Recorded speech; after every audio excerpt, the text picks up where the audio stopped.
Estamos começando mais um Personalidades, mais um episódio e hoje a personalidade é Eliana Belo Silva. Ela é historiadora, pedagoga, especialista em gestão escolar e também especialista em sistemas de gestão integrados. É escritora, blogueira científica, apresenta um podcast aqui também na Rádio Jornal Indaiatuba, dos nossos produtos de podcast, e é uma importante personalidade de Indaiatuba. Eliana, bem-vinda. Muito obrigada pelo convite. É sempre um prazer estar aqui na Rádio Jornal e principalmente ser entrevistada por você. Obrigada, Eliana. A Eliana faz muita coisa, já fez muita coisa, mas ela, falar um pouquinho da vida pessoal, é mulher do Anselmo, mãe do Matheus e do Daniel, que representa a sua família na sua vida, Eliana. A minha família é tudo, né? Meu marido é a pessoa mais boa que eu conheço. Você olha para ele, ele é um coração. Então eu vivo falando para ele que conviver com ele me fez uma pessoa melhor. Então, do meu ponto de vista e do ponto de vista social, né, que é a célula familiar, é tudo pra gente, né? Meus filhos, que eu amo muito, tenho muito orgulho deles. E agora inverteu, Josi. Eu alfabetizei meus dois filhos. Ai, que legal. Quando eles eram pequenininhos, fora da idade da alfabetização. Antes. Eles se interessaram pela leitura. Eu alfabetizei os dois e hoje eu só leio o que os dois indicam. Que ótimo. Então, é interessante, né, essa inversão. Eles que me falam, mãe, você tem que ler esse livro. Mãe, você tem que ler esse livro. Então, é um privilégio ter filhos. Eu falo que é um presente e é tudo para mim. O Anselmo, seu marido, vocês se casaram, você tinha quantos anos, Eliana? Como que vocês se conheceram? Nós nos conhecemos no trabalho. Olha. Inclusive, foi por causa de um problema que teve numa empresa que eu trabalhava, que forneceu um probleminha para a empresa que ele trabalhava, e nós conversávamos pelo telefone. E um dia ele veio conversar comigo sobre um relatório desse produto, a gente se conheceu. E eu namorava e ele namorava, mas a gente se apaixonou e depois de um ano a gente casou. Olha. Foi rápido. Eliana, e os seus filhos? Matheus é formado em quê? Ele faz o quê da vida? Meu filho mais velho, Matheus, ele é médico. Ele fez medicina na USP. Existe quem faz medicina na USP, é uma cabeça de bacalhau, nunca ninguém conhece, né? Meu filho se formou. Um deles é o filho da Eliana. Ele, né, Matheus, meu filho mais velho, se formou na USP e agora ele terminou a residência em neurologia, também na USP, e agora ele trabalha lá, ele é preceptor dos internos, que são os novos formandos de medicina em neurologia. Então ele acabou ficando por lá, por enquanto. Seguindo a carreira lá. E seguindo a carreira acadêmica. Ele trabalha num outro hospital lá em São Paulo também, no Beneficência Portuguesa, na área dele de neurologia, mas ele gosta muito dessa área de pesquisa, de desenvolvimento da medicina. Que bacana. E o Daniel? Daniel, cientista? O Daniel é cientista social. Social. E o Daniel também é uma pessoa rara, porque desde cedo, quando você pergunta assim para uma criança, o que você quer ser quando crescer, né? E a criança responde, eu quero ser professora. Agora, mais raramente quer ser professora. Na minha época, todo mundo queria ser professora. Quero ser astronauta, médico, advogado. E o Daniel sempre gostou de política. E o Daniel, quando ele decidiu fazer a faculdade, ele gostava muito de medicina veterinária. E prestou, ele falou assim, mãe, eu não vou fazer medicina veterinária, eu quero fazer política, quero fazer ciências políticas e sociais, porque eu quero ser político. Isso ele era bem jovem. E agora ele está seguindo essa carreira. Ele já se formou, né? Ele é um cientista social formado pela Federal do Rio de Janeiro. E começou a fazer direito, já fez 3 anos. E atualmente ele trabalha lá na Assembleia Legislativa de São Paulo. Então, ele gosta da área de política. Que bacana, que bacana. Bacana. Muito. Eliana, agora vamos voltar um pouquinho para a sua vida antes do casamento, dos filhos. Você é indaiatubana? Sou indaiatubana, minha mãe é indaiatubana, minha avó, e meu avô são indaiatubanos. Olha só. Então, os meus filhos são a 4ª geração de indaiatubanos que tem na minha família, coisa rara, né? Sim, hoje é, né? Porque hoje Indaiatuba é gigante, tem aproximadamente 300 mil habitantes, ou um pouquinho mais. Logo sai o resultado do IBGE, do censo. E a maior parte das pessoas não nasceram aqui, né? Indaiatuba cresceu com os migrantes, com os imigrantes, com os refugiados. E hoje a gente vê muitos, e às vezes eu vou numa loja, a pessoa, vamos fazer um cadastro? Vamos. Onde você nasceu? Em Indaiatuba. Não, dona, não é onde a senhora mora, é onde a senhora nasceu. Eu falei, não, eu nasci em Indaiatuba mesmo. É muito raro. É raro, realmente, né? A cidade acabou sendo muito receptiva. Isso. E hoje a gente tem poucos moradores que são mesmo Verdade. daqui. E você, uma geração, né? 4 gerações. 4 gerações já. Eliana, e você nasceu aqui em Indaiatuba, morava em que bairro de Indaiatuba, sua família? Então, minha família morava no centro. A minha família morou no 2º sobrado que foi construído no centro urbano de Indaiatuba. Olha só, bem histórico. Bem histórico. Então, a minha avó, parte do amor que eu tenho pela história de Indaiatuba, eu herdei dela. Porque a minha avó sempre gostou muito da memória das famílias com quem ela conviveu, quando ela era criança. E ela nasceu no início do século passado. Então, muita coisa que eu comecei a aprender da memória e da história de Indaiatuba, eu comecei com ela. Tanto que, às vezes, eu vejo uma foto antiga, bem antiga, e eu reconheço a pessoa, alguém pergunta, nossa, mas como você sabe? É porque minha avó me ensinou. Então, ela sempre gostou muito do lugar onde ela estava, ela sempre teve essa sensação que a gente fala de pertencimento à cidade e sempre me contou muito sobre isso.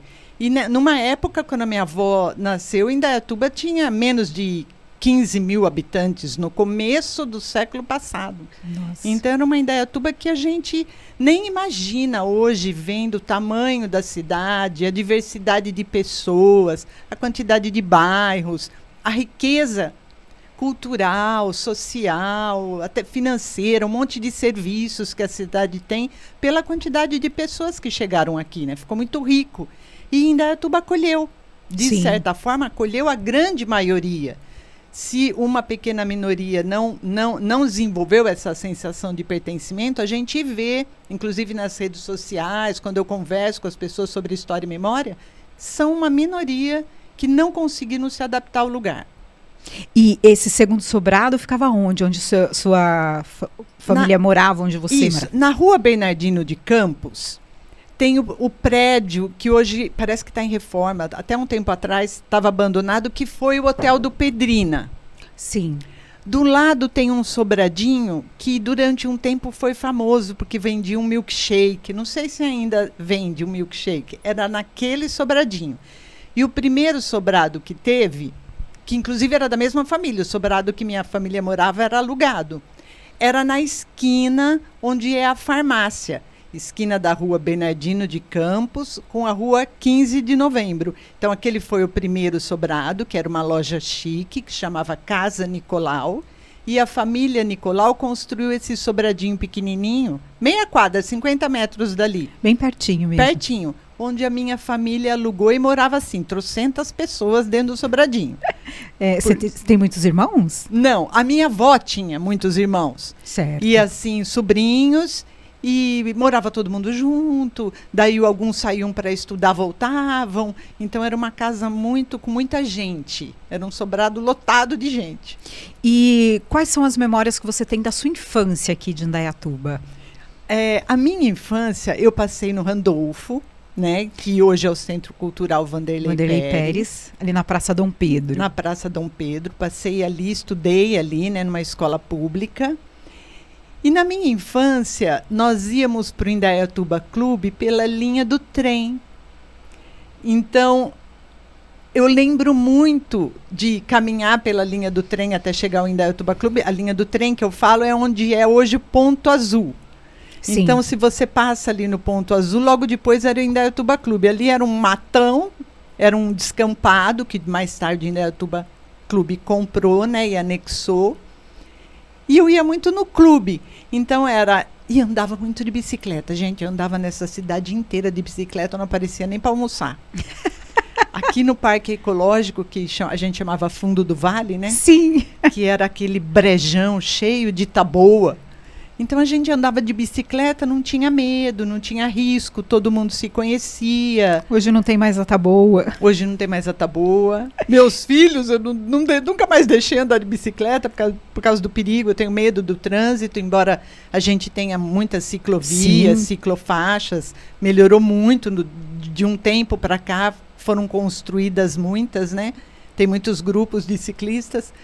Mas, assim, do jeito que eu andava, que eu ia em todo lugar de bicicleta, a gente chegava no Indaiatuba Clube, deixava a bicicleta na porta do clube, ficava o dia inteiro nadando, saía, a bicicleta estava lá, não tinha cadeado, não tinha nada.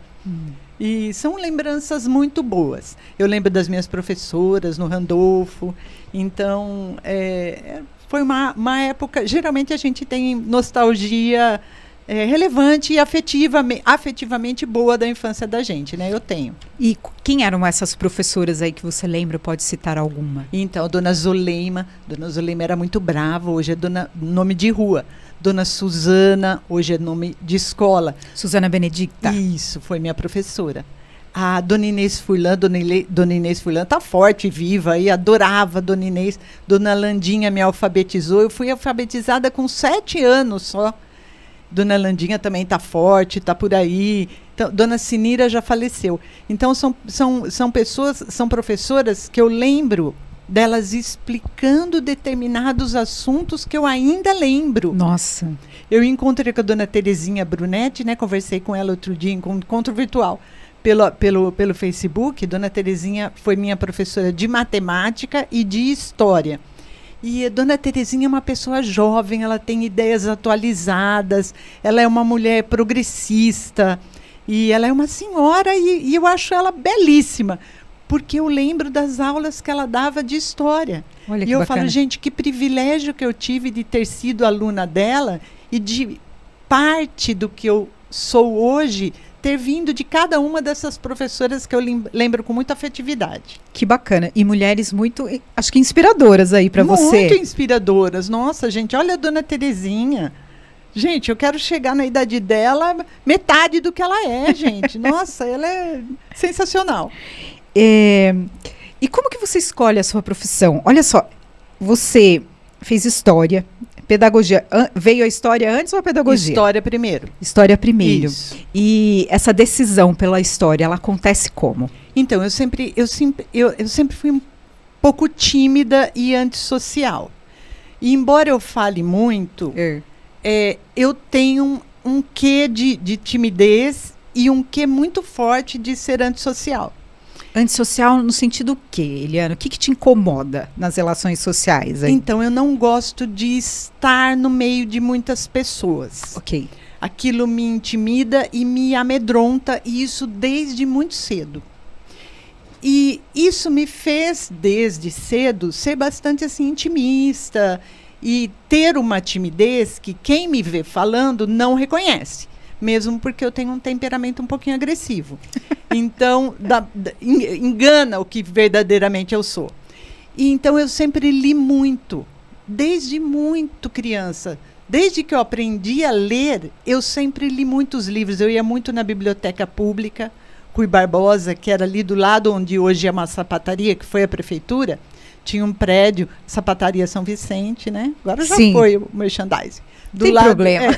Do lado, que era a prefeitura, era ali. Do lado tinha uma casa belíssima e a biblioteca pública era ali.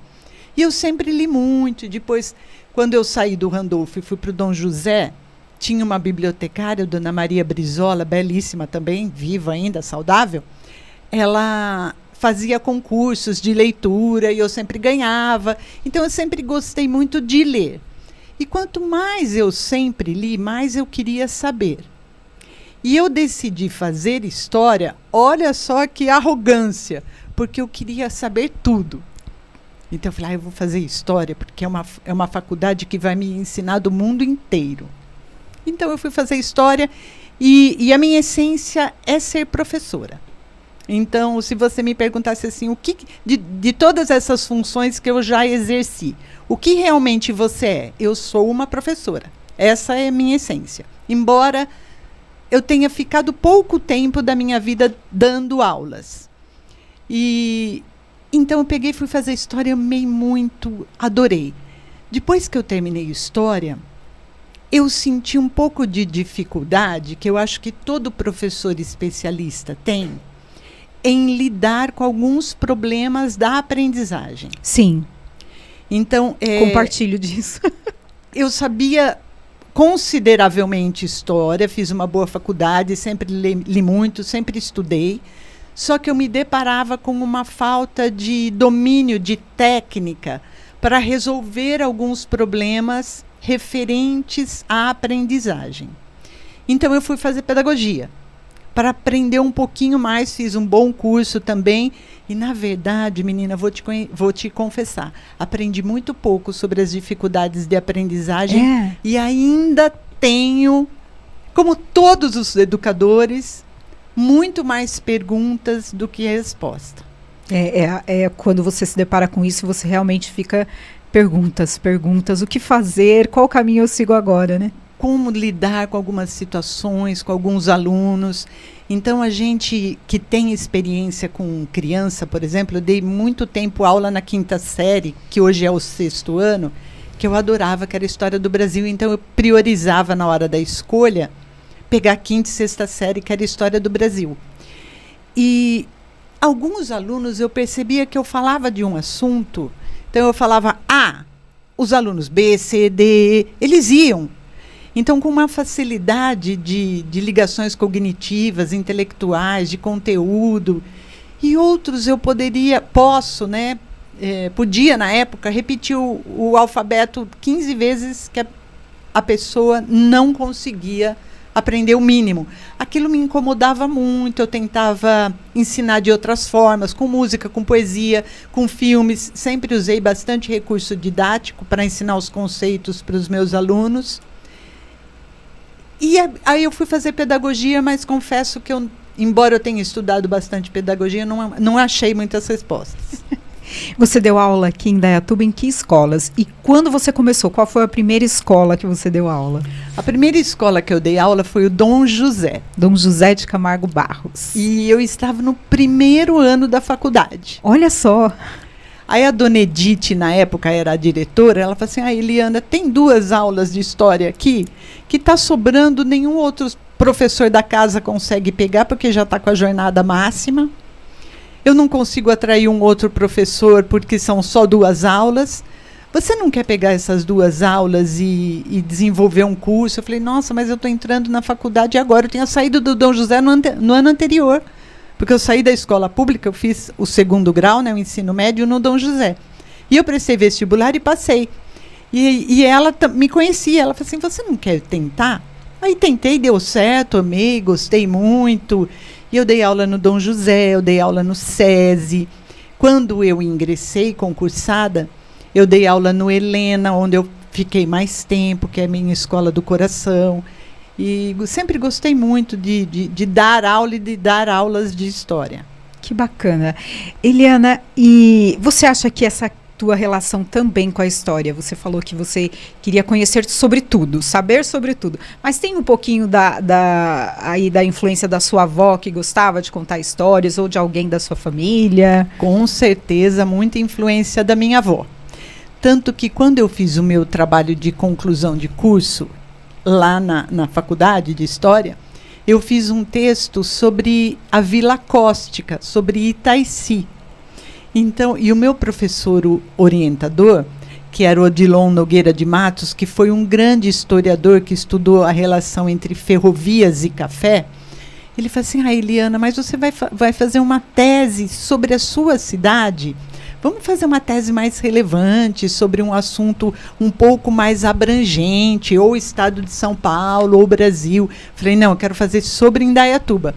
E eu tenho orgulho de ver que o texto que eu fiz lá na década de 80, quando eu me formei, até hoje está no site da Vila Cóstica, porque eu fui lá, entrevistei um padre que sabia muito sobre a história do local e que logo depois da minha entrevista, algum tempo depois, ele faleceu. Então eu fiquei com as memórias dele registradas nesse texto que até hoje eles usam para divulgar a história do local. E daí eu acabei enveredando por essa veia, assim, né, por esse foco que eu adoro, que é a história de Indaiatuba e que é um barco furado profissionalmente. Por quê? É um barco furado porque, assim, para quem escreve e estuda, o que nos dá muita honra, né, para todos nós que fazemos produção de conteúdo, é dividir o conteúdo com os seus próprios pares da mesma área. Então, o que acontece hoje em Indaiatuba? Eu compartilho da produção de conteúdo com o Marcos Kimura, que é um jornalista e gosta de alguns temas, desenvolve alguns textos, e com o Pena, que é um memorialista e um cronista, que desenvolve alguns temas, eu falo que com uma liberdade invejável, porque o que ele pode escrever, eu como historiadora não posso. Então eu falo que eu invejo ele, porque ele debocha, ele tira sarro, ele dá opiniões, ele é livre, ele tem uma liberdade que academicamente, como eu sou diplomada, eu não posso. Então, eu tenho, hoje, em Indaiatuba, eu tenho 2 pares, o Marcos e o Pena. E, então, é uma coisa frustrante, porque eu não divido o que eu produzo com ninguém. Então, é um trabalho, enquanto historiadora, solitário. Então, o que eu escrevo, ninguém pergunta, ninguém questiona, ninguém complementa. Então, as pessoas... E isso eu acho falta. De alguém que viesse, não, mas por que você escreveu isso? É assim, ninguém me questiona. Ninguém. Nunca me questionou. Então, mas alguém já me disse, é porque você escreve bem, é porque você pesquisa, porque você tem compromisso e me elogia. Mas não é só isso. Porque a ciência evolui com o contraditório. Sim. Com o contraponto. Então, porque é assim que se cresce. Então, eu tenho alguns pontos de vista sobre a história de Indaiatuba que eu exponho ou escrevo, que são únicos. E isso há muito tempo. Porque o meu primeiro texto eu escrevi com 18 anos. Eu tenho 57. Então, durante todo esse período, eu me senti só. Sem esse contraponto. Não apareceu um historiador para... Eu não tenho, não vejo. Se existe... Eu não tenho acesso e a gente não faz trocas, o que é uma pena. E esse primeiro texto dos seus 18 anos, você lembra o tema? Do que você escreveu aos 18 anos sobre a história de Indaiatuba? O quê? Então, eu escrevi um texto sobre a estação ferroviária, foi no meu primeiro ano, porque esse meu professor... Da faculdade. Porque esse meu professor, que ainda hoje ele já faleceu, né? Mas ele é a autoridade máxima que liga a questão da expansão ferroviária com a questão do ciclo do café, ele me incentivou. E foi um texto bastante simples, que foi uma descrição que uma amiga estudante de arquitetura me ajudou a fazer da estação ferroviária daqui de Indaiatuba. Foi o primeiro texto que eu fiz. E outra coisa também de fazer a produção de texto de história de Indaiatuba é que eu nunca ganhei nada. Então eu passei uma vida numa carreira que eu nunca ganhei R$1. Então é meio triste. Frustrante. E o seu trabalho de conclusão de curso da Faculdade de História foi sobre a formação do bairro histórico de Taici, que tem um pouco de ligação também com esse texto da Vila Cóstica. Isso, também. Então, essa é uma visibilidade, o bairro de Taici é uma visibilidade que incomoda um pouco a historiografia oficial de Indaiatuba. Sim. Incomoda bastante. Por quê? Porque quando você fala da origem de Indaiatuba, a gente se remete à Igreja Nossa Senhora da Candelária, porque quando ela passou de capelinha para uma igreja curada, é a fundação de Indaiatuba. Só que quando você pega hoje o que é Indaiatuba geograficamente, Itaici, onde hoje é Itaici, já era um fervo, e a Igreja Nossa Senhora da Candelária nem existia, nem na mente de alguém. Olha só. Então, a gente tem a fazenda de Taipas, que originou a Vila Cóstica. A sede da fazenda está lá até hoje. Vila Manresa, nunca sei falar certo essa palavra. Que hoje tem bastante eventos dentro de Itaici. É um local de evento, é a sede da fazenda de Taipas. Gente, ali morava bandeirante. Então a história de Indaiatuba retorna 200 anos, 150, 200 anos. Nós tínhamos ali na fazenda um bandeirante, nós tínhamos um monte de índios bororó escravizados que viveram ali. Então, quando a gente olha para a história do lugar geográfico onde hoje é Indaiatuba, o ponto mais antigo, populacional, de cultura canavieira, era onde hoje está Itaici. Então, isso é uma história que eu ainda quero escrever, mas quando eu parar de trabalhar, que eu também preciso ganhar, daí eu vou me dedicar a costurar essa história direito. Eu já estou super curiosa. Então, tem coisas tão interessantes na história de Indaiatuba que a gente não sabe e não enxerga. Não sabe e não enxerga. E precisa, né, conhecer. Você sabe que quando eu morava em São João da Boa Vista, e eu tinha um amigo lá, inclusive ele já faleceu, uma das pessoas assim mais incríveis, estudiosas como você, me perguntou sobre Indaiatuba, e eu expliquei Indaiatuba, e ele falou: parabéns, as pessoas geralmente moram em lugares e elas não se interessam pela história. É verdade. Né? Não se interessam por saber como começou, qual a origem do nome. Ele falou assim: eu estou realmente impactado. Eu gostaria que as pessoas se interessassem mais pelos assuntos, pela cidade onde estão, até por pesquisar e saber, olha, eu vim de tal lugar e estou morando em tal lugar, tem isso de característica. E falta também produção sobre isso. Falta. Que você faz? Faço pouco. E eu faço pouco perto do que eu poderia fazer, porque eu trabalho. Claro. E trabalho em outra área. E me incomodo muito com a questão da divulgação.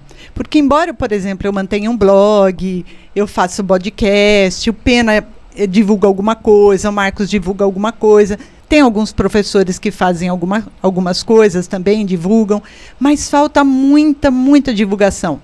Então, por exemplo, 2 exemplos interessantes, né? Agora que nós passamos o mês Internacional da Mulher. Nós temos em Indaiatuba uma heroína. Eu preciso ainda escrever um texto sobre ela. Tá na minha cabeça, não pode ficar só na minha cabeça. Que ela foi considerada uma heroína na Guerra do Paraguai.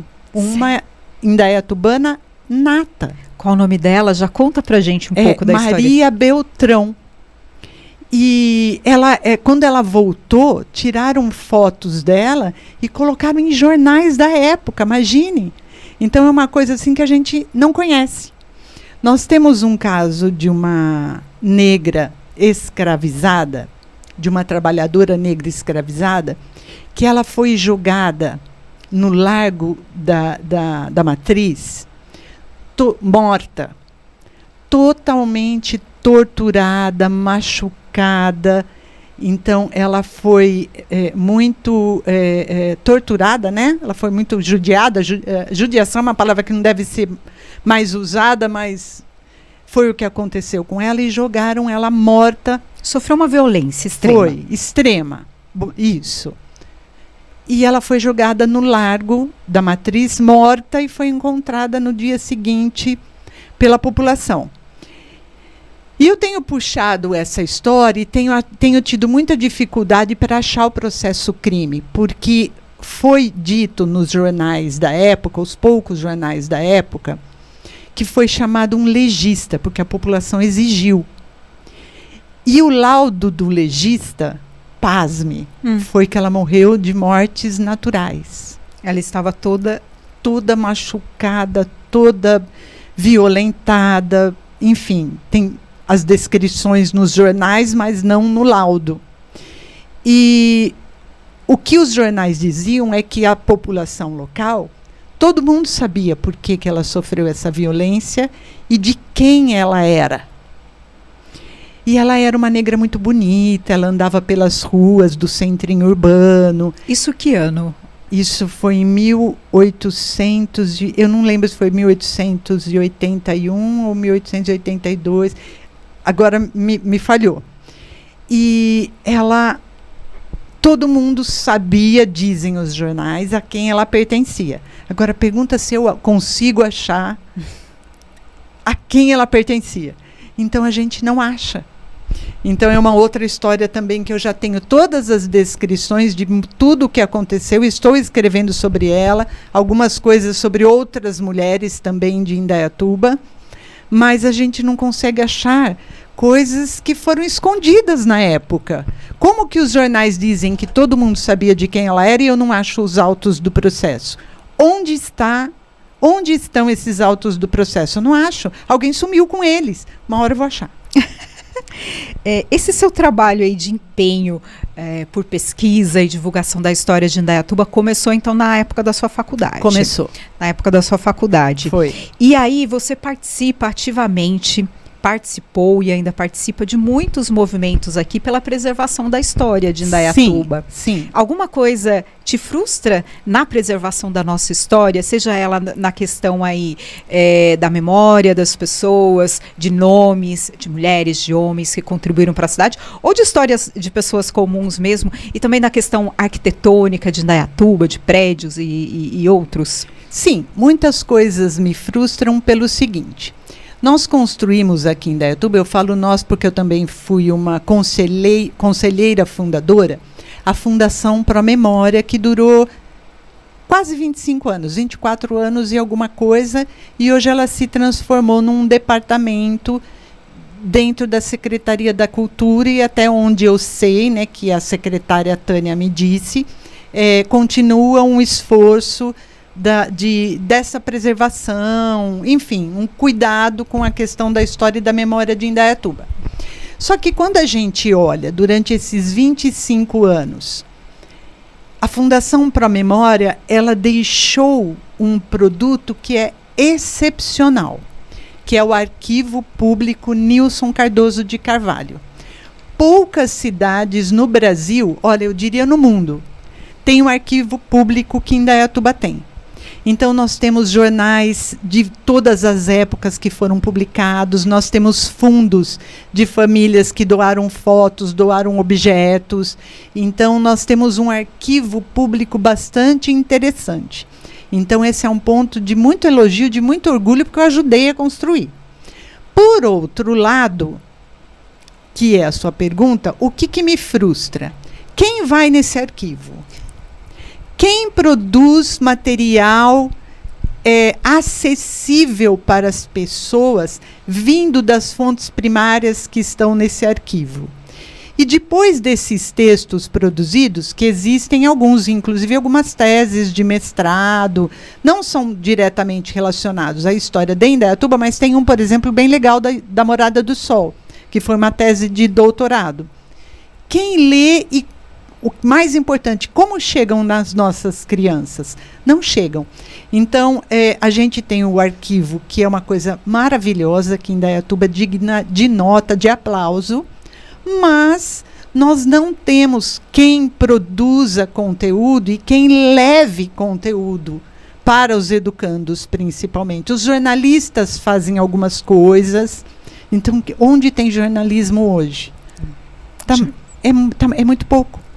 Agora, a Fundação Pro Memória, a grande frustração que eu tenho é que a Fundação Pro Memória não produziu um conteúdo oficial da história de Indaiatuba, embora eu tenha esperneado durante 25 anos e ainda esperneio, eu ainda não parei de espernear, que essa produção tem que ser feita e tem que chegar para os alunos para os educandos, gente, tem que chegar.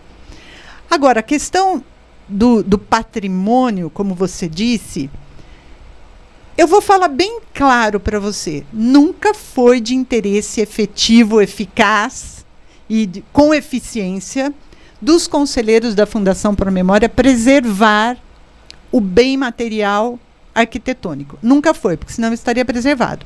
Nós temos alguns bens tombados, que o José Onério tombou, todos eles, a maior parte deles, já reformados, já modificados. Os que ainda não foram, porque é impossível. Por exemplo, a estátua do Dom José, não dá para mexer na estátua, então ela está lá. Fica na Praça Na própria praça da Matriz. Ela Quem não ali. conhece está na Praça da Matriz. Isso. Então, nós temos muita coisa para ser feita ainda. Já caminhamos muito, que foi a montagem do arquivo. Na parte de divulgação de conteúdo, de educação, de preservação dos bens culturais e até dos bens imateriais. Houve uma tentativa, até conversei com a Tânia, a secretária da Cultura, sobre isso, em transformar a festa da Helvécia numa festa que seja reconhecida como patrimônio histórico do Estado de São Paulo, que é uma festa que tem toda... Quem estuda um pouco de referências do IPHAN sabe que dá para ser transformada, mas ainda não foi. Então, é uma visibilidade que Indaiatuba teria se essa festa fosse transformada num patrimônio estadual de cultura, um bem imaterial, mas a gente não consegue caminhar. E eu entendo, porque o poder público tem muitas outras prioridades. Eu já critiquei muito, já bati muito. A gente vai amadurecendo. Sim. E vai ficando talvez um pouco mais complacente. Não que eu tenha parado, mas eu estou cansada de brigar. Eu acho que a gente vai passando aí, né, por um outro um tipo de atitude. Aí, acho que da crítica você tenta explicar e ir por um outro lado, né? Isso. Tentar um outro tipo de conversa, um outro tipo de posicionamento. Isso eu sempre me disponibilizei. Ah, sim. Sempre. E o poder público municipal, eu tenho meu blog, eu falava muito para a Fundação Pro Memória, gente, vamos começar a divulgar conteúdo, as crianças precisam saber da história, e isso nunca rolou dentro da Fundação Pro Memória, não rolou do jeito que tinha que acontecer, não aconteceu. Então, eu comecei eu mesma a fazer. Abri meu blog e eu comecei a fazer meu blog na época que a internet era mato. Meu blog tem... Onde tudo era mato na internet. Já estava lá, Eliana, produzindo conteúdo científico sobre história de Indaiatuba. E eu tinha que programar. Hoje é facílimo. É muito fácil. Qual o endereço do seu blog? Inclusive, eu entro, eu gosto muito. Ah, muito obrigada. E, inclusive, é muito bom para pesquisa histórica. Você vai tratar de um tema de jornalismo. Sempre tem alguma coisinha lá.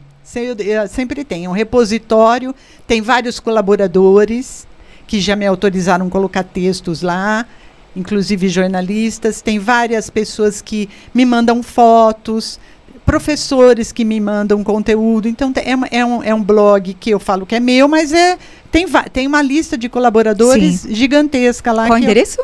É www.historiadeindaiatuba.blogspot.com. É imperdível, gente. É bom mesmo. Fotos antigas, textos atuais também. Outro dia você colocou um texto sobre o cemitério ali, o muro do cemitério que havia caído. Isso, porque é um patrimônio. É um patrimônio. E se eu não dou visibilidade, tem poucas pessoas que dá. Então, enquanto tem alguém que está falando, enquanto a Eliana está falando, a Eliana vai falar, a Eliana vai dedar. Então, pelo menos se cuida um pouco mais. Agora, quando a gente não tiver mais Pena, nem Marcos, nem Eliana, nós não estamos deixando o nosso pupilo, a gente não está formando novas pessoas. Aí o muro vai cair e vai ser reconstruído de qualquer jeito, porque houve todo um cuidado. Teve um acidente ali, né? Não foi proposital. Teve um acidente, foi destruído, é o Muro de Taipa. O Muro de Taipa. Ele é um patrimônio importante. Hoje nós temos poucas construções de Taipa no estado de São Paulo. Ele é um representante relevante da técnica construtiva. E houve todo um cuidado para refazer, para deixar o mais próximo possível do original. Foi colocado o portão. Então, tem esse cuidado. Agora, se não tem uma Eliana, ou um Kimura, ou um Marcos, ou alguém que fica cornetando, eu não estou criticando quem está do outro lado. Mas quem está do outro lado vai fazer de outra forma, porque tem outras coisas para fazer. E isso eu entendo. Então, a gente tem que ficar sempre vigilante para que se preserve. Eliana, e fala sobre os seus livros, além do blog de divulgação científica sobre a história de Indaiatuba, que eu recomendo, quem gosta de história e quem quer saber sobre Indaiatuba, personagens, parte de patrimônio, de construções, Muito legal. Você tem livros. Sim. E um dos o livro que eu li, inclusive minha mãe ganhou de você, quando ela trabalhava no mesmo local que você, é O Crime do Poço. Como que você... O que te deu para escrever esse livro? Que é muito bom e que conta um fato da história de Indaiatuba que é muito importante. Então, O Crime do Poço é a história mais presente até hoje no imaginário popular do indaiatubano nascido e do indaiatubano que chegou. Que chegou até 90 e poucos, Isso, né? Isso.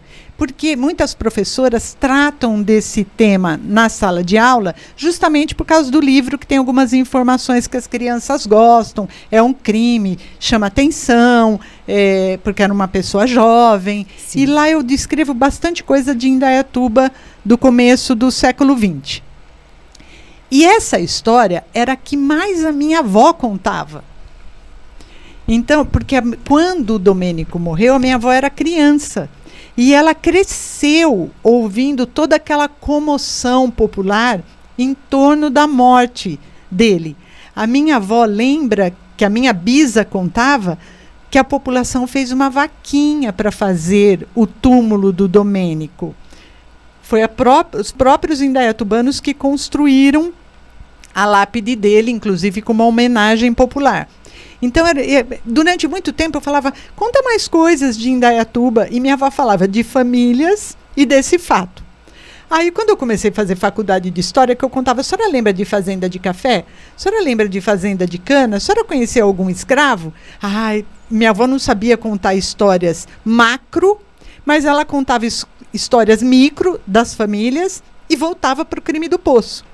Então, teve uma hora que eu falei, não, eu preciso ver certo como é essa história do Crime do Poço, porque quem conta um conto aumenta um ponto.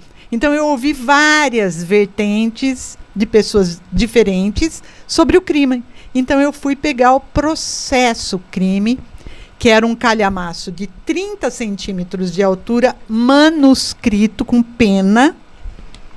Nós tivemos que transcrever, demorou um tempão, quase 2 anos, para transcrever o processo crime, para depois escrever o livro em cima das testemunhas, em cima do tudo que tinha sido falado. Então é um livro que todo mundo gosta, é uma história interessante porque ela foi desvendada por causa de um fator sobrenatural. Então todo mundo adora essa história. Sim, né? Por causa da questão sobrenatural que aconteceu para desvendar o crime. Para quem não conhece o Crime do Poço ainda, explica pra gente como que é. E esse túmulo do Domênico é um dos mais visitados no cemitério da área central, cemitério. Ainda é. Cemitério da Candelária. Pedras e Taipas. Do lado direito, cemitério de Pedras. Pedras. Então, é o que fica exatamente na frente do shopping. Na entrada. Isso. É um túmulo bastante visitado, tem um monte de ex-votos, está sempre cheio de flores, de velas. O Domênico se transformou para o indaiatubano no que a antropologia chama de santo de província. É aquela pessoa que é santificada sem passar pelo processo da Santa Sé, da Cúria, de Roma, tudo. Então as pessoas vão lá e rezam para ele e pedem graças. E recebem e vai lá no túmulo e colam um ex-voto. O ex-voto é aquela plaquinha, obrigado, Domênico, por uma graça recebida. Então, muitas pessoas transformaram o túmulo dele numa espécie de portal de orações, de uma capela. Eu não sei dizer certo, cada religião chama de uma forma. Antropologicamente, ele é um santo de província. Ele é reconhecido como um fazedor de milagres sem oficialmente ser reconhecido pela Igreja Católica como tal. Mas o Domênico, ele sofreu um crime absurdo, né? Foi um violento, violento, premeditado, verdade. E homicídio. Como que chama quando é um crime para você roubar a vítima? É homicídio ou latrocínio? Latrocínio, né? Porque roubo seguido de morte. Porque ele foi morto para roubarem o dinheiro dele. Ele era um jovem de 17 anos, então teve toda aquela comoção. Os assassinos mataram ele e jogaram no fundo de um quintal, lá no centro de Indaiatuba, né? Perto onde hoje ali é a loja 100. jogaram ele num poço, porque toda a casa tinha poço, porque não tinha água encanada. Então tinha aqueles poço caipira, né? Jogaram ele no poço, o corpo, fecharam, né? Limparam todo o quintal. E o pai e a mãe nem sabia que ele tinha parado em Indaiatuba, nem sabia que ele tinha descido do trem. Ele veio de trem. Ele desceu na estação ali ferroviária, que hoje, onde é o museu, Museu né? Ferroviário. Museu Ferroviário. Isso, e foi morto. E daí, os pais achando que ele estava em Piracicaba, ele não entrou em contato, até que ele entra em contato, né, de uma forma metafísica, né, de uma forma extramaterial, como que eu diria? De uma forma espiritual, sobrenatural. Tem várias palavras que a gente pode designar. Algumas religiões vão falar uma ou outra, né? Cada religião vai descrever o fato de uma forma. E ele entra em contato com a mãe através de um sonho. E o que acontece nesse sonho? Ele fala que ele está morto dentro de um poço em Indaiatuba, descreve a casa. Então é muito forte, né? Foi dessa forma que o pai veio para Indaiatuba, chamou as autoridades e conseguiram achar o corpo dele aqui. Senão ele seria mais um na estatística mundial dos desaparecidos, que você não sabe nem onde foi, para onde parou, se morreu, se estava vivo. Enfim, acontece isso com tanta gente. E com ele aconteceu isso. Então é um livro bem legal, eu gostei muito de fazer. Deu muito trabalho, porque nós ficamos um tempão transcrevendo Você e mais quem? Quem que te ajudou? Um rapaz que a Fundação Pro Memória contratou, que é especialista em fazer transcrição. O pior, gente, a transcrição começou e era um escrivão. Quando chegou, e você tem que aprender, porque na época não era escrita, era um desenho. Existia a liberdade de você transformar algumas letras em desenhos pessoais. Então, quando a gente conseguiu entender o que um escrivão escrevia, trocou de escrivão, veio outro. Então, metade do processo... Aí a letra mudava. Mudava. Então, deu um trabalho bastante considerável em transcrever para eu usar como fonte primária para depois escrever um livro. Então, é um livro fininho, mas ele é um livro muito trabalhoso. E ele é bastante legal. Eu preciso reeditar esse livro. Reedita, porque tem muita gente que com certeza vai gostar muito de ler O Crime do Poço, da Eliana Belo Silva. E tem outro livro que você escreveu. Quando você terminou? Você está escrevendo mais livro? Estou. Olha só. Então, eu terminei o História de Indaiatuba na perspectiva biográfica de Antônio Reginaldo Geis. Eu demorei 10 anos para escrever. Ele foi lançado em 2017. E é um livro muito, muito, muito detalhado, porque eu li todos os jornais publicados no Brasil, disponibilizados na Biblioteca Pública Municipal, na Biblioteca Pública Nacional do Rio de Janeiro, que tinha a palavra Indaiatuba. Meu Deus! Então, foi 10 anos nós demoramos. Então, o seu Geis contava uma memória dele. Então, por exemplo... Seu Geis, qual é a sua memória mais antiga? Quando eu me vesti de soldadinho constitucionalista e fui lá na estação ferroviária receber o corpo do soldado constitucionalista, que tem uma estátua na Praça dos Bancos, na Praça Prudente de Moraes. Seu Geis viu quando o corpo dele chegou e foi sepultado. Agora não está mais em Indaiatuba, mas foi sepultado aqui. E ele me contou essa mais antiga memória. Isso se transformou num capítulo com todas as pesquisas que eu fiz de todos os indaiatubanos que se relacionaram de uma forma com a Revolução Constitucionalista, que depois virou feriado de 9 de julho, enfim.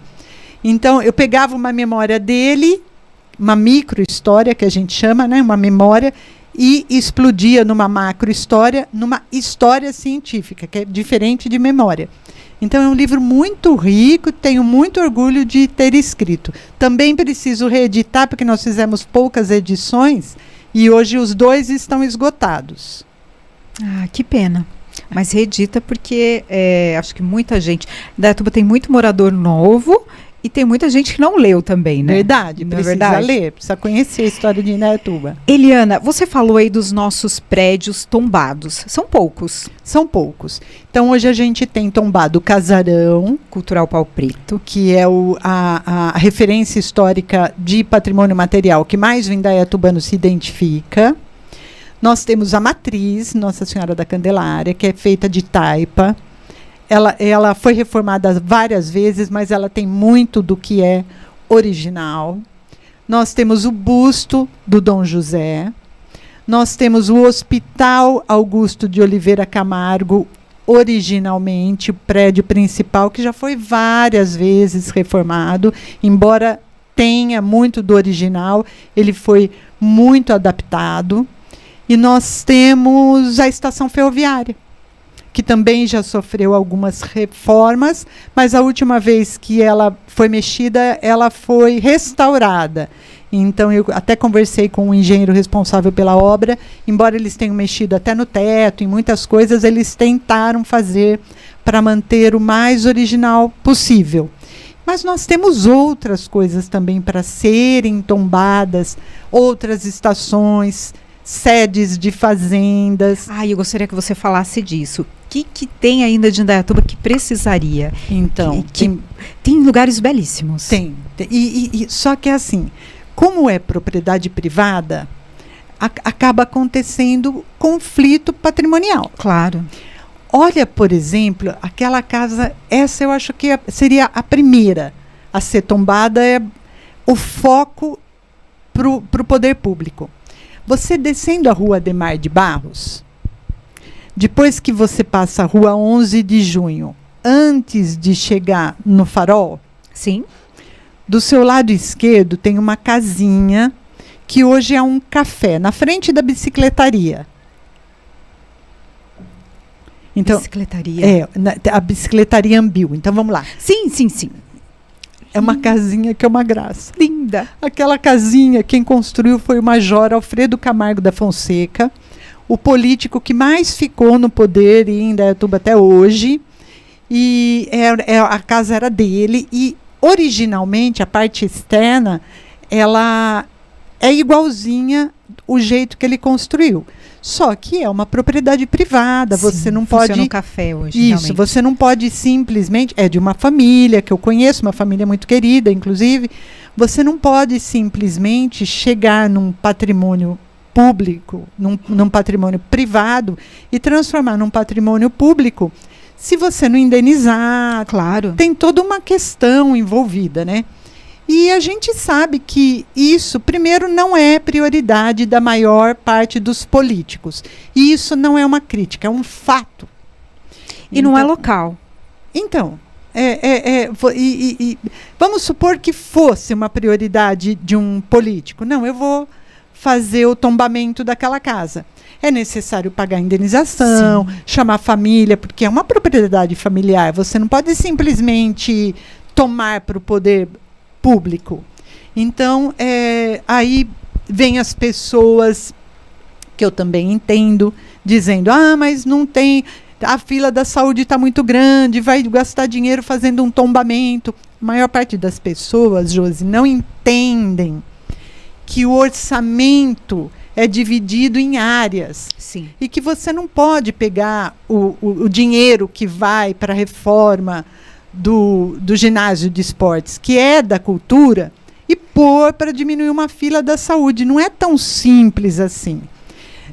Existe responsabilidade fiscal. Se o prefeito pegar um dinheiro e fizer daquele dinheiro o que ele quiser, ele vai preso. Sim. Ele perde a casa dele. Então, são coisas que não são muito discutidas publicamente, mas que a opinião pública desgasta muito o político que quer ser reeleito. Então, muitas vezes, a própria Câmara de Vereadores, eles não fazem esse enfrentamento porque acontece um desgaste. Muito grande. É isso. Eliana, e como que surgiu esse projeto do podcast que você, o Kimura e o Pena apresentam aqui na Rádio Jornal? É o podcast.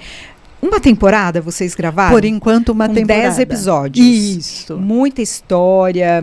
É sensacional. Né? Modéstia à parte. Sensacional.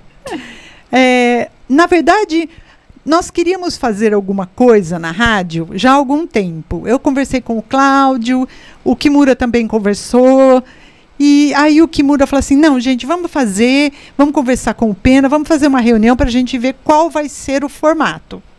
E nós chamamos o Pena, e o Kimura falou assim, olha, eu gostaria de fazer um podcast.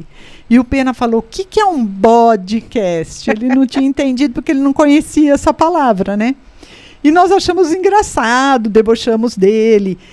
E depois acabamos definindo o formato como uma conversa informal entre nós três e resolvemos colocar a palavra podcast para dar um pouco de humor e uma questão do caipira, do provinciano, mesmo porque nós três, às vezes, divergimos sobre alguns assuntos. E como nenhum de nós três abre mão do seu ponto de vista, a gente quebra o pau. É sério? Então fica assim, acaba ficando um pouco engraçado, porque o Pena fala, não foi bem desse jeito, porque ele vai para a memória e ele tem uma liberdade literária que eu, por exemplo, não tenho. Então eu não posso falar algumas coisas que o Pena fala. O Marcos já tem um viés bastante jornalístico, uma linguagem específica do jornalismo. E eu, às vezes, carrego um pouco mais para a linguagem da historiadora. Então, a gente tenta temperar com as três falas, com as três personalidades, e isso saiu um podcast. Quais são os novos projetos que você está envolvida? Eu estou acabando de transcrever a memória do Kalu Sanazaro, que ele escreveu sobre as memórias dele quando ele era criança. Espero terminar. Quem foi ele? A dona Silvia Sanazaro, que inclusive foi conselheira da Fundação Pro Memória, presidente do Conselho Consultivo, ela escreveu um livro que chama O Tempo e a Gente, com várias crônicas do ponto de vista dela. Um livro bastante interessante de ler. E o filho dela, hoje um senhor, escreveu sobre as memórias, influenciado pela mãe, da época que ele era menino, isso no começo do século passado. E ele escreveu sobre, o livro vai chamar Os Meninos da Siqueira Campos, que era o centro de Indaiatuba, né?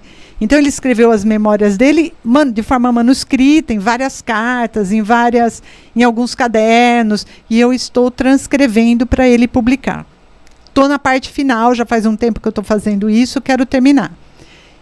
Já estou organizando um livro sobre mulheres na história de Indaiatuba, mas o meu grande projeto, eu quero voltar nas origens de Indaiatuba. Itaici, a Fundação, a Igreja Nossa Senhora da Candelária, o bairro do Buru, enfim, contar as origens, que tem muita coisa nebulosa ainda. Então, tem 3 livros na minha cabeça. Bairro do Buru até não é muito falado, né, historicamente. Não é. E parte dele, geograficamente, do que ele era um bairro originalmente de Indaiatuba, ele foi para Salto. Então, a hora que foi refeito os limites das cidades, parte dele foi para Salto. Então, hoje, mais os saltenses falam do bairro do Buru do que em Indaiatuba. E, originalmente, ele era do território de Indaiatuba. Quando Indaiatuba foi formada, ele era de Indaiatuba. Então, é uma coisa que também a gente tem que falar. O próprio bairro da Helvécia, embora os helvetianos, o pessoal da comunidade conheça muito a história deles, não é divulgada, e é uma história importantíssima, porque nós tivemos na Helvétia um coroné da República dos Coronéis, que é um período da história do Brasil. Nós tivemos um coroné que era suíço, que é o Anton Ambil, que foi um dos primeiros imigrantes que veio da Suíça para Indaiatuba. E ele era o próprio coroné, ele era igualzinho o Major Alfredo Camargo da Fonseca, só que no território dele. Inclusive, eles tinham algumas tretas, que é bem interessante. Então, tudo isso precisa ser escrito e, principalmente, precisa ser divulgado, e precisa ser divulgado para as crianças. Você sabe que a gente fez um Personalidades só com etnias. E aí eu mandei para algumas pessoas. E incrível como as próprias pessoas da comunidade não sabem a história. Eu tive retorno aí de 3 pessoas. Olha, eu não sabia metade disso. Então. E o meu tio eu sou dessa família, eu não sabia metade disso. Então, assim, até entre aquelas pessoas que fazem parte da geração, a história vai se perdendo. Então, tem uma frase que diz o seguinte, que eu amo essa frase. Somos a memória que temos. Então, olha o que você está fazendo comigo aqui. Quem é a Eliana? Eu estou te contando as minhas memórias. E quando você pergunta para uma pessoa quem você é, se descreva. Você é especialista em tirar isso da pessoa. Você tem essa habilidade de buscar essas memórias. A pessoa é o que ela mais guardou de memória. E isso não acontece só com a pessoa. Deveria acontecer também com as comunidades, com as etnias, com os coletivos, com os municípios, com as cidades, com os estados, com um país. E quando se eu viesse aqui e não tivesse conteúdo para te passar, você está falando personalidade, você traz as personalidades aqui e elas falam sobre si. Elas dizem o que elas são. Quando você não sabe o que uma cidade ela não tem personalidade. Ela não tem identidade. Portanto, quem mora nela não tem pertencimento. Não é um cidadão atuante, porque não se reconhece na comunidade. Então, quem não conhece a história de Indaiatuba, um negro, por exemplo, que não conhece, que ouve em Indaiatuba fatos terríveis sobre os trabalhadores negros escravizados, não tem o mínimo de consciência racial localizado na cidade, se desvincula. E usei o exemplo do trabalhador negro escravizado, mas eu posso usar dos italianos, dos japoneses, dos nordestinos, dos próprios suíços, dos alemães, dos árabes. Gente, tem vários libaneses aqui em Indaiatuba, dos haitianos que estão chegando, dos venezuelanos, bolivianos. Eles precisam construir a memória dele local e relacionar a memória deles com o passado da cidade, porque senão eles não serão personalidades e a cidade também não. E isso desvincula a pessoa da cidadania. Você se desvincula das questões sociais, do coletivo. Eu não faço parte do coletivo, eu nem sei o que é coletivo dentro de Indaiatuba. Então, o que eu sou? Um cidadão que leva a minha vida consumindo dentro da minha casa, assistindo série. É isso. Porque você se desvincula de uma igreja, que é uma célula social, você se desvincula de um grupo cultural, de músicos, de teatro, de jongo, enfim, de uma etnia onde você tem uma identidade, a japonesa, por exemplo, que eles sempre fazem coisas em alusão à cultura deles. Então, veja, aí você vai procurar outra coisa para fazer, né? Que não é muito boa. Eliana, conta pra gente um pouquinho dessa história da questão dos negros aqui. Pelo menos uma. Você já contou uma da mulher negra. Isso. Que você quer escrever sobre ela, né? Inclusive, você não falou o nome dela. Não falei, não vou falar. Eu imaginei que você não quisesse falar mesmo, filho. Eu não vou perguntar porque ela não quer falar. Ela descreveu muito certamente, filho. Olha, é estratégia isso. Mas assim, tem alguma outra história? Depois lê o livro. Fica aguça, né? Quem isso, é ela? Qual o nome? Isso. Então, nós temos, de forma conhecida, por exemplo, a história de um ex-escravo, que é o único ex-escravo. Eu acho interessante colocar um holofote nele. É o único ex-escravo de Indaiatuba, porque ele foi liberto. Então, ele foi escravo, mas quando ele era jovenzinho, teve abolição. E ele é o único ex-escravo de Indaiatuba que foi fotografado. Então, nós temos uma foto, uma única só, até onde eu conheço até agora. Pode ser que daqui a um tempo alguma família entregue o baú de fotos antigas para a Fundação, para o Departamento da Secretaria da Cultura, e a gente ache outras fotos. Mas a gente só tem dele e ele se chama Lourenço Sem Chapéu. É bastante interessante a história dele, primeiro porque quando criança ele era escravo de uma fazenda cafeicultora. Quando ele foi liberto, a família, ele ficou órfão. E ele foi morar numa chácara aqui, que era próxima do centro daqui de Indaiatuba, que chamava Chácara Aurora. E ele era muito querido do bisavô do Cláudio, aqui, dono da rádio. E o bisavô do Cláudio meio que adotou ele, porque ele era bastante jovem, ele tinha a independência dele, morava nessa chácara, mas ele era meio que adotado. E quando aconteceu o crime do Poço, por exemplo, ele queria porque queria depor. Então, muitas pessoas estavam depondo, né, porque foram 3 assassinos, então cada um dos 3 tinham familiares, amigos e pessoas da comunidade que viram como eles agiram diferente depois que eles roubaram a vítima. E o Lourenço Sem Chapéu tinha o prédio da cadeia, a prefeitura, era tudo o mesmo prédio, funcionava a Câmara de Vereadores, a cadeia, a prefeitura, tudo no mesmo prédio, que nem banheiro tinha. Um prédio bonito, mas não tinha banheiro, porque não fazia banheiro dentro dos prédios. Era fora, né? Era na casinha. E o Lourenço Sem Chapéu queria porque queria depor no crime, porque ele viu que tinha repórteres de jornais, tinha escrivão, e ele falou assim, não, eu quero depor, quero depor, quero depor. Daí ele foi lá e falou assim, chamaram ele para depor. O depoimento dele está nos autos do processo. E ele falou assim, olha, sabe aquele fulano, que era um dos assassinos, né? Uma vez ele roubou uma faca do bisavô do pai do Cláudio. Então ele foi lá fazer uma fofoca, né?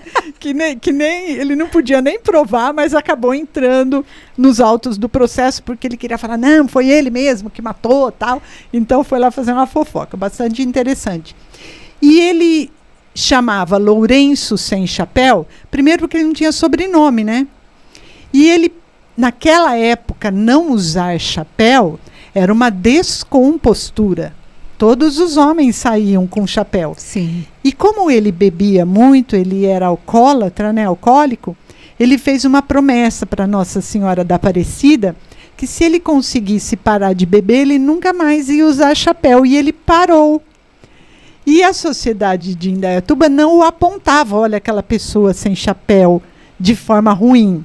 Eles acolheram a escolha dele, porque como ele parou de beber, ele ficou sendo o Lourenço Sem Chapéu, respeitado porque era sem chapéu. Que então, é uma história bem legal, bem interessante. Eliana, você sempre envolvida em muitos projetos, trabalhou em empresas, tempo livre você passa estudando, pesquisando, escrevendo, o que você faz? Exatamente isso. Do tempo livre que você não tem. O pouco de tempo livre que eu tenho, eu passo lendo, pesquisando e estudando. E agora, voltando na sua pergunta, na primeira pergunta que você tem, agora eu tenho o privilégio de discutir com os meus filhos o que eu leio. Então, isso é muito interessante, é muito rico para mim, porque agora eles me ensinam e me atualizam com muitas coisas que para mim é um privilégio.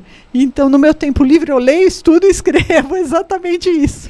E você gosta de, além de história, né? História de Indaiatuba, quais outros assuntos você se interessa? Música, teatro, como que Eliana gosta? Eu gosto bastante de cinema, gosto muito de culinária, embora eu estude um pouco, tente fazer algumas coisas, mas não tem muito sucesso. Mas eu gosto principalmente de ir no cinema. Não sou uma especialista como meus amigos Pena e Marcos são. Nossa. Porque eles discutem cinema e eu fico envergonhada das coisas que eles conversam. E me indicam muitas coisas. Eu gosto bastante de cinema. Eu coleciono boneca. Olha que bacana. Coleciono. Eu acho que você lembra da boneca Suzy da Estrela. Sim. Quando eu era pequena, eu queria muito uma boneca Suzy da Estrela e minha família era pobre de marré, não podia comprar. Eu só ganhei a minha primeira Suzy quando eu fiquei com uma febre tão alta e não sarava. E uma benzedeira falou assim para minha mãe, quando você comprar o que ela quer, ela vai sarar. E era uma Suzy, eu ganhei e sarei. Coisa de criança, né? Toda criança passa por essas lombrigas, né? E hoje que eu posso, eu compro. Então, embora seja uma boneca antiga, que tenha poucos exemplares, eu coleciono. Coleciono Barbie Collector, não Barbie comum, mas as Barbies da série colecionadoras, as étnicas, as mulheres empoderadas. Qualquer hora eu vou trazer foto das minhas bonecas aqui para você ver. Que bacana. Minha coleção é maravilhosa, precisaria até ser exposta. É que linda. Legal. Então é uma coisa que eu me divirto. É uma coisa assim que, quando eu estou nas minhas horas vagas, eu fico estudando sobre bonecas, sobre a história da produção de boneca. Eu já fui em vários museus no mundo inteiro para ver boneca. É uma coisa que eu gosto. Olha que legal. Não tinha quando eu era pequena e agora eu tenho. A família era muito pobre? A minha família era. O meu pai veio de Porto Feliz. O meu avô plantava cana, né? E meu pai veio para trabalhar na Iamar. A Iamar tinha acabado de abrir aqui em Indaiatuba. Ele veio para trabalhar como operário, porque em Porto Feliz ou você trabalhava na roça ou não trabalhava. Então ele queria trabalhar numa fábrica, ele veio para Indaiatuba. E a minha mãe é uma pessoa muito inteligente, muito empreendedora. A minha mãe, indaiatubana, né? Ela estudou, só que ela não foi fazer o 2º grau na época dela. Ela foi trabalhar no Vila Nova, onde todas as moças da época dela trabalhavam, né? No cotonifício, ela trabalhou lá. E depois de um tempo, meu pai e minha mãe abriram uma empresa com um torninho. Essa empresa cresceu, ficou uma empresa muito grande, gerou emprego, gerou renda. Depois meus pais resolveram vender quando eles aposentaram. Então, na minha infância, que meu pai era operária, os meus pais eram operários, era uma infância muito pobre. Eu morava com a minha avó, com o meu avô, né? E eu queria muito essa boneca Suzy, ela era cara, porque os brinquedos da Estrela eram caros. Muito caros. Tinha bonecas ainda que eram mais caras que a Suzy, mãezinha. Acho que você deve lembrar, aquela típica, andava de bicicletinha. A Suzy minha mãe não conseguia comprar, eu só ganhei quando eu fiquei doente. Para a gente encerrar, se você pudesse revisitar ou visitar um momento histórico, um momento da história, aí eu não falo de Indaiatuba, claro, você pode dizer Indaiatuba, do mundo, você que é historiadora e contribui para a preservação da história, para onde você iria? Para que período? Eu gostaria de conhecer pessoalmente e o que aconteceu e o que não foi registrado aqui em Indaiatuba com o José da Costa Homem. O José da Costa Homem foi, durante muito tempo, uma figura lendária que alguns memorialistas dizem ter fundado Indaiatuba, porque achou uma santa no rio, era Nossa Senhora da Candelária, ele fundou uma capela. Essa história, porque ela ainda não está comprovada, embora ela seja repetida por muitos memorialistas, ela acabou virando um deboche. Não foi nada disso que aconteceu. Uma outra linha de história que aconteceu aqui em Indaiatuba, inclusive dentro da Fundação Pro Memória, que eu discordo, mas aconteceu. Essa história foi debochada. E não foi bem assim. Quem fundou foi Pedro Gonçalves Meira, porque foi ele que transformou a capelinha numa capela curada. Só que o José Homem de Melo, ele existiu. E ele é herdeiro do fundador de Itu. Então, de novo, a gente volta à história de Indaiatuba mais de 150 anos para trás. Então, eu gostaria, e ainda vou tentar buscar fontes primárias, talvez na Cúria Metropolitana de São Paulo, sobre essa história dessa primeira capelinha. Porque, embora hoje essa história é tida como lenda e não como uma história, alguns sinais que eu tenho, alguns fragmentos, me apontam que essa história é verdadeira. Não estou afirmando, porque eu não posso afirmar como historiadora, mas é uma resposta que eu daria dentro da sua pergunta. Se eu pudesse, eu iria atrás dessa história, vivenciar o que aconteceu com o José da Costa Homem, que eu não acho nem o inventário dele. Legal. Muito bacana. Eu quero mencionar aqui que a Eliana recebeu ano passado o título honorífico de cidadã benemérita Dr. Caio da Costa Sampaio. É um dos títulos mais assertivos, na minha opinião, aí dos últimos anos em Indaiatuba. Dr. Caio da Costa Sampaio é o pai do Cláudio. Isso. Você ficou muito feliz com esse reconhecimento. Eu fiquei muito honrada. Beijinho no meu ombro. Foi um título que me honrou muito. Agradeci muito ao Arthur Espíndola. E quando ele veio me convidar para ser uma comendadora, né, receber essa comenda, me dá o título de comendadora. Agora eu sou comendadora Eliana Belo Silva. Eu fiquei muito feliz porque ele me disse assim: Eliana, eu já aprendi muito no seu blog. E eu já aprendi muito conversando com você. Nem que seja uma pessoa que fale isso para uma professora no mundo, já bastou todo o esforço que você fez. Então, esse título foi um reconhecimento, não que o que eu faça para ser reconhecida, porque eu já te falei, nunca ganhei R$1 pelas histórias que eu escrevi, pelas histórias que eu mantenho. Mas foi um reconhecimento que muito me honrou e que muito me orgulhou. Muito obrigada, Arthur. Obrigada a você pela entrevista, foi um prazer conversar com a Eliana. É claro que a gente sempre chama ela aqui para falar de história, datas históricas, ela é sempre a nossa fonte, porque ela sabe tudo de história, não só sobre Indaiatuba, pesquisa, mas também história do Brasil e do mundo. Obrigada mais uma vez, Eliana. Sempre à disposição. Muito obrigada pelo convite. Você conferiu mais um episódio do Personalidade. Eu peço que você nos ajude compartilhando essa entrevista da Eliana Belo Silva para os seus contatos, para que mais pessoas também conheçam um pouco mais da história de Indaiatuba, da história da Eliana e da diferença que ela tem feito aqui em Indaiatuba como uma personalidade importante do nosso município. Então compartilhe, domingo que vem tem mais um episódio inédito do Personalidade no Facebook e YouTube Rádio Jornal Indaiatuba.